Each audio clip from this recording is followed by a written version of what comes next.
Saudara, program Catatan Dr. Lukas hadir bagi Anda untuk bisa belajar bagaimana hidup sehat. Terlepas dari seberapa baik dan sehat kebiasaan hidup, dalam kondisi yang prima pun kita bisa mengalami penderitaan, baik fisik, mental, atau keduanya dalam waktu bersamaan. Alkitab banyak membahas tentang kesehatan, salah satunya adalah Catatan Dr. Lukas dalam Perjanjian Baru. Dan melaluinya Anda akan menerima banyak hal tentang Yesus Kristus, penyembuh ajaib yang menyembuhkan manusia dari penyakit fisik maupun rohani. Dia bahkan mengalahkan maut, mengorbankan nyawanya untuk menebus dosa, supaya manusia bisa hidup kekal bersamanya.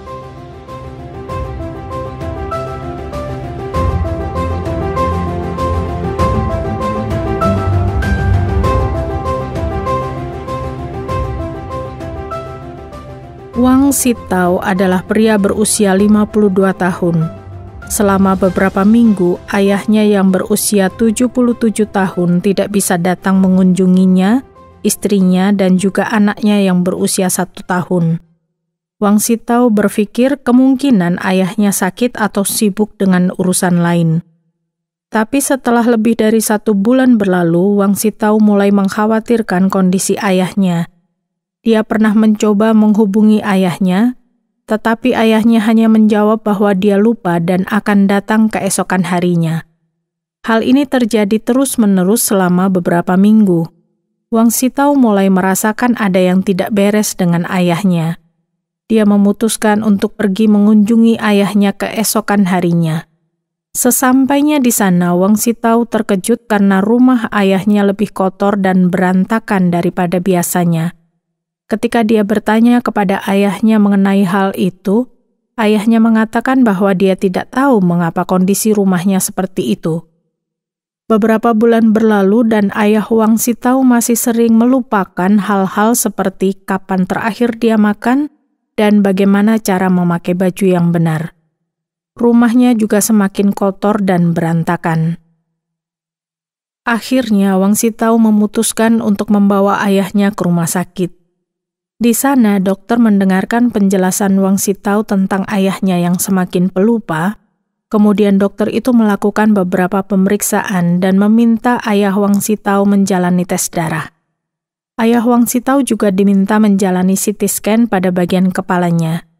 Tes ini cukup mahal, tetapi hasilnya sangat diperlukan untuk mengetahui apakah ada gangguan pada otak ayah Wang Sitao. Dokter itu kemudian menjelaskan kepada Wang Sitao bahwa hasil CT scan otak ayahnya menunjukkan adanya kemungkinan demensia. Penjelasan yang diberikan Wang Sitao sebelumnya juga mendukung kemungkinan ini. Wang Sitao tidak tahu banyak tentang kondisi yang dialami ayahnya. Kemudian dokter itu menjelaskan bahwa demensia adalah sebuah proses pada otak yang mengakibatkan seseorang sedikit demi sedikit kehilangan kemampuan untuk berpikir serta membuat keputusan. Dijelaskan bahwa penderita demensia pada umumnya kehilangan paling tidak 2 dari beberapa kemampuan seperti bahasa, memori, kepribadian, serta kemampuan mengambil keputusan.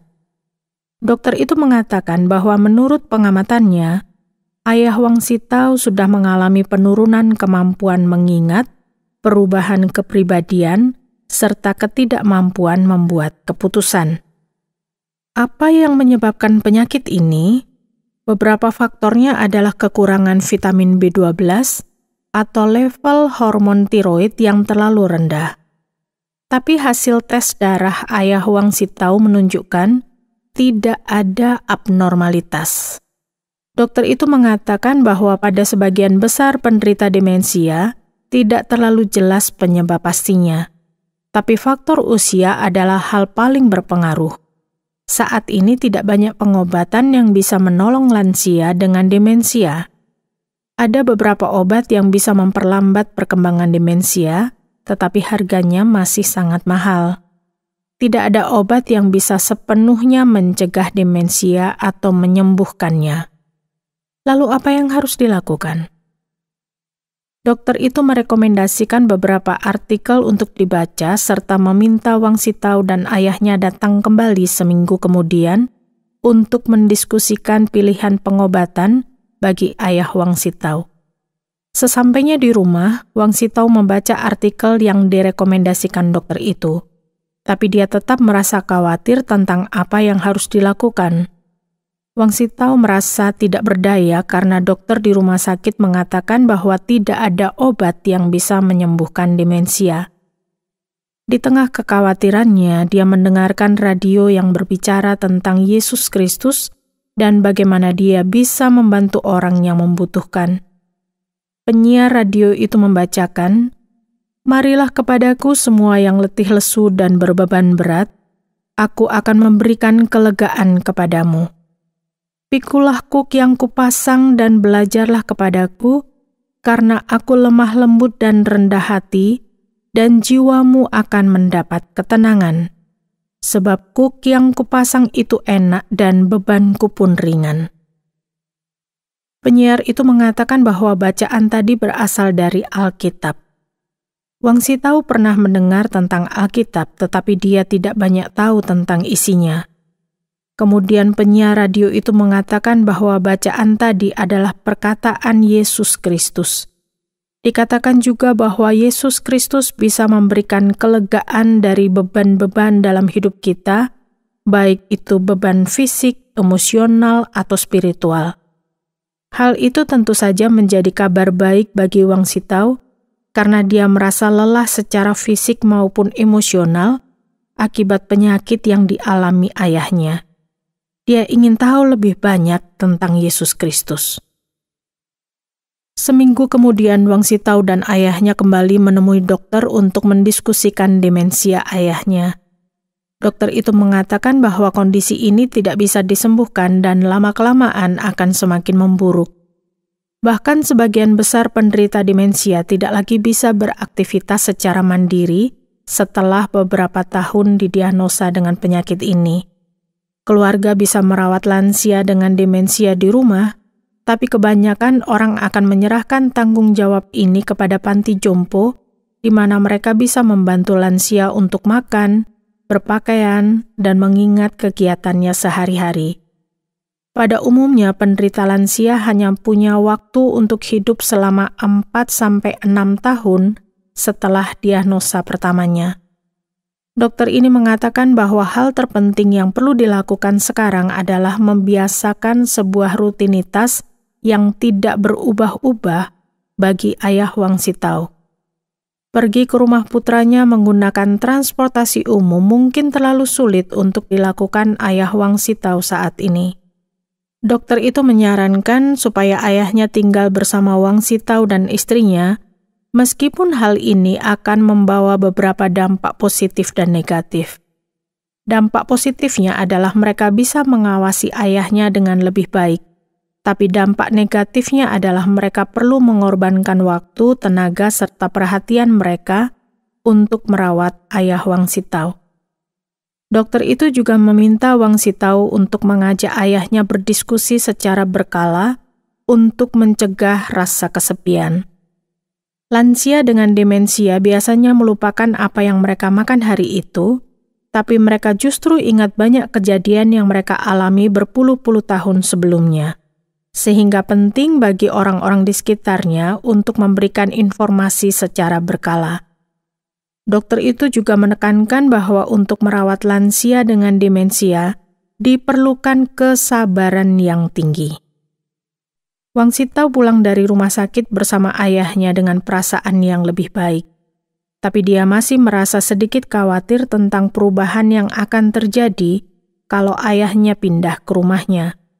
Dia juga harus berdiskusi dengan istrinya karena hal ini berarti mereka harus merawat ayahnya sekaligus anaknya yang baru berusia 1 tahun. Wang Sitao kemudian mengingat program radio yang membicarakan tentang Yesus yang bisa menolong yang lelah dan menyembuhkan yang sakit. Apakah Yesus bisa menolongnya mengatasi masalah ini? Penyiar radio itu kembali membacakan ayat Alkitab yang berbunyi, "Akan tetapi Allah menunjukkan kasih-Nya kepada kita, oleh karena Kristus telah mati untuk kita ketika kita masih berdosa.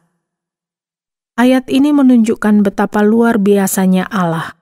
Meskipun kita telah memberontak melawan Allah, Dia tetap menunjukkan kasih-Nya yang besar bagi kita. Tetapi Wang Sitao bertanya-tanya, bagaimana pengorbanan Yesus dapat menyelamatkan manusia? Kemudian penyiar radio itu membaca sebuah ayat yang menjawab pertanyaannya. Dikatakan bahwa, sebab upah dosa ialah maut, tetapi karunia Allah ialah hidup yang kekal dalam Kristus Yesus Tuhan kita. Hukuman dosa adalah maut, tetapi Allah memberikan kita kehidupan kekal melalui Yesus Kristus. Kita bisa menerima kehidupan ini kalau kita menerima Yesus Kristus ke dalam kehidupan kita. Yesus juga bisa memberikan kedamaian dalam hidup kita. Inilah yang diinginkan Wang Sitao. Bagaimana kita bisa menerima kehidupan dalam Yesus Kristus? Keesokan harinya program radio ini menjelaskan bagaimana kita bisa menerima kehidupan kekal bersama Yesus Kristus. Dalam Alkitab dikatakan bahwa, sebab jika kamu mengaku dengan mulutmu bahwa Yesus adalah Tuhan, dan percaya dalam hatimu bahwa Allah telah membangkitkan Dia dari antara orang mati, maka kamu akan diselamatkan. Karena dengan hati orang percaya dan dibenarkan, dan dengan mulut orang mengaku dan diselamatkan. Penyiar itu kemudian menjelaskan bahwa kita harus percaya bahwa Yesus telah mati di atas kayu salib untuk menghapus dosa kita. Kemudian kita juga harus percaya bahwa Dia telah bangkit untuk mengalahkan kuasa dosa dan maut. Kalau kita percaya semua ini, kita akan diselamatkan.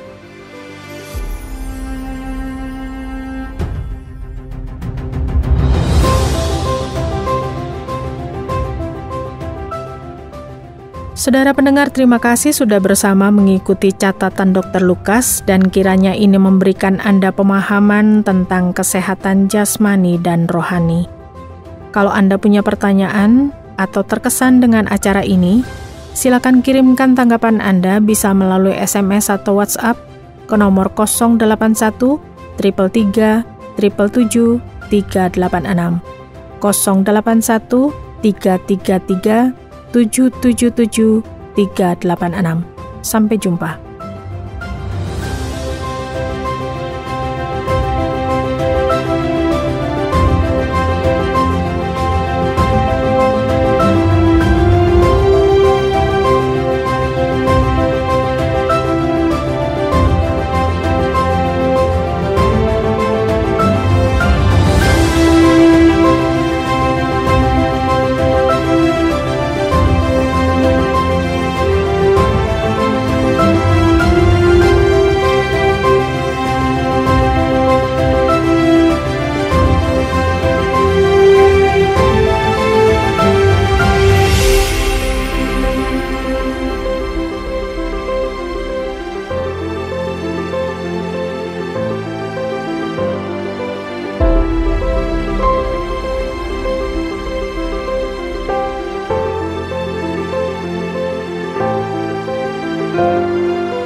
Terima kasih Anda sudah mengikuti program kami. Jika Anda diberkati, jangan lupa like, komen, dan share supaya Anda tidak ketinggalan setiap program terbaru kami. Jangan lupa juga untuk subscribe channelnya dan nyalakan loncengnya. Jika Anda ingin mendukung pelayanan kami, bisa melalui rekening kami berikut ini atau menghubungi kami di sini.